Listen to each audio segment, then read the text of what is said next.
Don't blame you. I did believe many of these money lies as well before I put my brain into gear and did some sums. You don't even need complex maths, or any maths for that matter, to see that some of the money wisdom in circulation is as washed out as your granny's bloomers. Some critical and questioning thinking would do. In today's video, we will be showing you lies people is telling about money. Without further ado, let's begin. Buying a home is always a great investment. I'm going to get killed for this one, but the idea that buying a single-family home always equals a great investment is a marketing campaign created by banks to keep people as indentured servants for the rest of their lives. This isn't to say there's not a way to buy a home in a way that makes it a great investment, but most people don't do it that way. As an investment vehicle, it's not the best you can choose. Doesn't produce cash flow, the liquid without selling a house or taking out a loan. Often close break even when you consider inflation, taxes, interest, and repairs. When you go underwater on your loan, you can't or shouldn't leave. In some cases, buying can be better than renting. Be a good boy or girl and everything will be fine. Many people do everything right away, yet end up unhappy.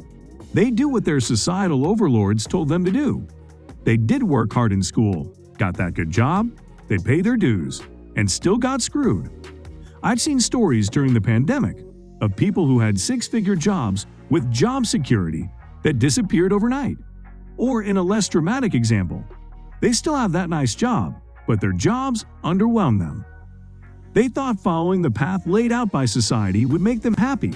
Instead, they get to live in a little box on the hillside that looks like all the other little boxes on the hillside. We're here to help you. At this point, it's laughable. The politicians, the media, the pundits, and the leaders of these organizations, on the left and the right equally, all say they're here to stamp out injustice and unfairness as they continue to exacerbate it with their actions. I won't explain the details because you'll just get upset with me. The playbook of the elites is so simple and obvious. Distract everyone by making them fight with each other, horizontally, so they don't focus vertically at us.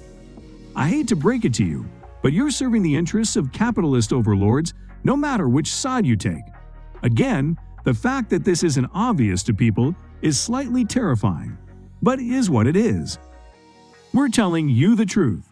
At this point, if you don't understand that the mainstream media is fake, I'm not sure how else I can properly explain it to you. Again, it's not about erroneous reporting of facts. It's about spin. There's just no incentive for the people at the top to be honest with you. Doesn't that seem obvious? People are finally starting to wake up as trust in the institutions has been reaching an all-time low. Still, far too many people take what they're being told at face value for no reason other than the fact it comes from an authority. This is due to authority bias, the tendency to simply believe someone because they have power. Fight this urge. Always look at the incentives behind what someone weighs. Don't just look at what they're saying. Institutions equal expertise.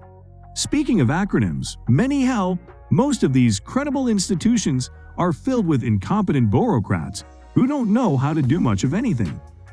You're noticing a theme here. Stop taking everything society says at face value. Many of these institutions suffer from the do something problem. They don't understand second, third, fourth, fifth order effects. So they try to solve one problem, only to create several others. What organizations come to mind? Essentially every facet of the government. You need a budget. No, you don't. And if you continue defining your problems wrongly, there isn't hope for you in life and money. See, when you say that you need a budget, you are saying that not a budget is your problem. In fact, your problem most likely is that you are overspending. There are many ways to deal with overspending. One is to make a budget and try to fit your life into it. This is a bit like buying a pair of jeans that are 2 sizes small and trying to fit into them. Have you tried this one? I did when I was 15, and it isn't great, trust me. Another one is to change your life and learn to want less. Now this one is more like going to a slimming club and losing enough weight to buy jeans 2 sizes smaller than the ones wearing now. Makes sense, yes? Do me a favor and forget that you need a budget. Instead, learn to stop wanting things and never look at another budget again. Frugality will save the day and your bank account. Whether you are looking to pay off debt or build investments, frugality alone makes very little positive difference. If anything, directing all your energy and creativity towards more ingenious ways to limit the bloodstream of your life means that there is not much left for chasing opportunities to expand. Eliminate waste, but watch the frugality thing.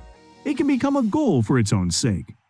I have a big problem with the whole latte thing. Don't get me wrong. I think you should stop drinking latte immediately, but because it is a travesty of a coffee, not because this will make you wealthy. It is too late to invest to make your fortune. I spent years of my life feeling like a money failure because people told me that it is too late to invest or make my fortune because I'm already out of diapers. Okay, I'm exaggerating a bit. It was about me being over 40. It is never too late. You can always turn your money destiny around. We did. 8 years ago, I had less than $1,000 in savings and $100,000 worth of consumer debt. I was in my mid-40s and yes, I do have a job that pays decently. I had a choice. Believe that it is too late or decide to turn the whole money thing around. I went for the latter. Today we have no consumer debt and low six figures for new investments. I'm in my mid-50s, and you know what? I still have a way to go. Early retirement is from the land of the fairies. It isn't. There are two groups of people around me at this stage of my life. One group consists of people who worry about their pensions and retirement all the time and claim, probably with some justification, that they won't either. The other group consists of friends who retired early. What is the difference between the two groups? Early retirees were highly motivated, pragmatic, and understood the tax system. Oh, and they also knew that early retirement, or any retirement, is not about having a lot of money. It is about being prepared to change your life. It is all in your hands. Most personal finance leans heavily towards neoliberalism. This means that personal finance experts would tell you that it is all up to you. You are poor. It is your responsibility. You want to build wealth. Of course, you can do it. Anyone can do it because your destiny and success is in your own hands. Hate to burst this bubble, but this is all a very large crock full of poo. Anything that you, or I, or anybody achieve in life comes about because of what you do and a set of other conditions over which you have very little control. So guys, let me know your thoughts down in the comments section below. For more interesting content, give this video a thumbs up, and don't forget to subscribe to the channel for more awesome content. Have a nice day, and I will see you in the next video.